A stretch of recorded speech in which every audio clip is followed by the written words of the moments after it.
All right, divers, gear up. We're going deep today. Literally.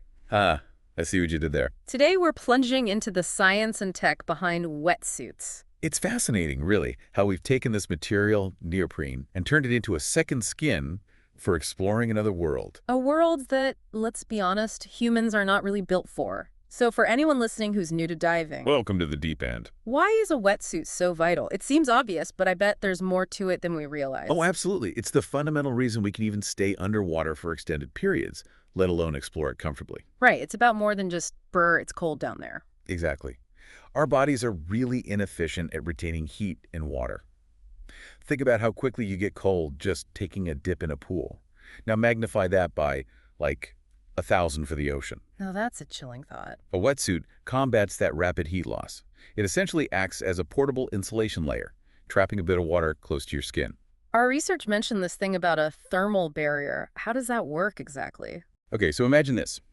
You jump into the water, and a little bit of it gets inside your wetsuit, right? Right, you get that initial, cold feeling. Exactly. But then your body heat starts to warm that thin layer of water trapped by the neoprene.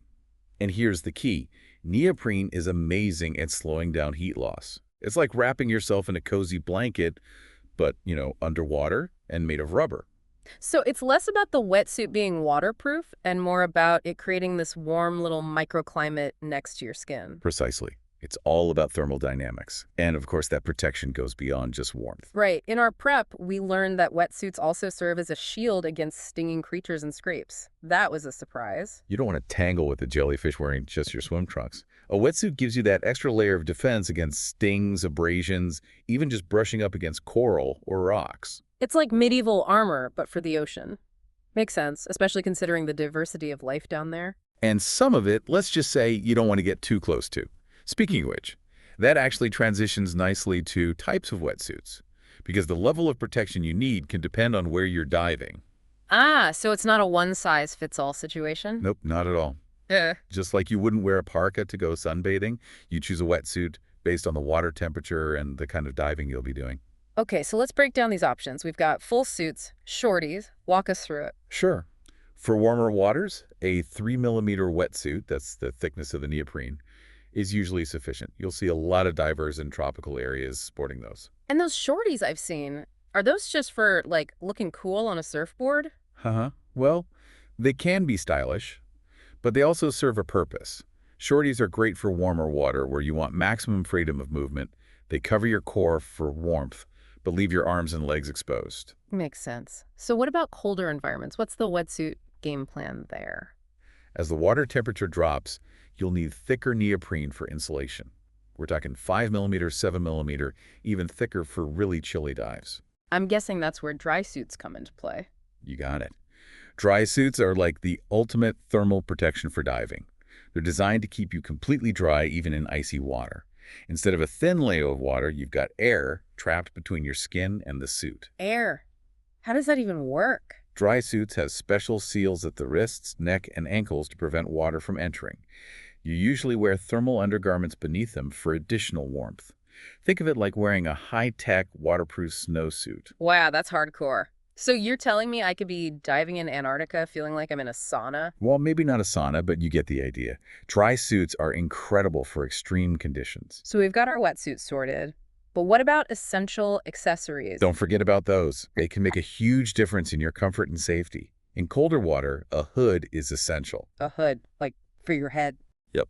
You lose a surprising amount of body heat through your head. So a good hood is like wearing a beanie, but for diving. Gloves are another must-have, especially in colder water. They keep your hands warm and protect them from cuts and scrapes. This actually reminds me of something we read about respecting marine life. I know we're all about exploring the underwater world, but how do we ensure we're not harming anything in the process? That's incredibly important. Even when we're suited up and feel protected, it's crucial to remember we're visitors in the ocean. We are. That means resisting the urge to touch marine life, even if we're wearing gloves. You mean like, look, don't touch. Exactly. What might seem like a harmless touch can actually damage delicate corals or disturb marine animals. It's all about minimizing our impact and being responsible divers. I love that. So observe, enjoy, but let's keep our hands to ourselves. Okay, so we've explored the wonders of wetsuits. But how do we care for these high-tech skins once we're back on dry land? Taking care of your wetsuit properly is crucial for extending its lifespan. After each dive, a good freshwater rinse is your best friend. Get all that salt, sand, chlorine, anything that can degrade the neoprene over time. That makes sense. And where is the best place to dry it? You want to hang it up, ideally in a shaded, well-ventilated area. Avoid direct sunlight or heat, as that can cause the neoprene to deteriorate faster. And please, for the love of all that is good in the diving world, no clothespins. Clothespins! What's wrong with clothespins? They might seem harmless, but they can actually create creases in the neoprene, which can weaken the material over time. Oh, wow. Who knew those little guys were so powerful? So, for our listeners who might be daydreaming about, say, exploring a chilly underwater cave system, Always a good daydream. what would be the ultimate wetsuit setup for that kind of adventure? Now, that's a question that deserves a deep dive of its own. But for a quick rundown, you definitely want a high-performance setup. A 7mm wetsuit, maybe even a dry suit for maximum insulation, depending on the water temperatures. Don't forget a well-fitted hood and gloves. But most importantly, research is key. Every dive site has its own unique conditions. So there you have it, folks. Next time you zip yourself into that wetsuit, remember, you're not just putting on diving gear, you're putting on a piece of science and ingenuity. And who knows what incredible underwater worlds it'll allow you to explore. That's what I love about diving, always something new to discover. Absolutely. Until next time, happy diving, everyone.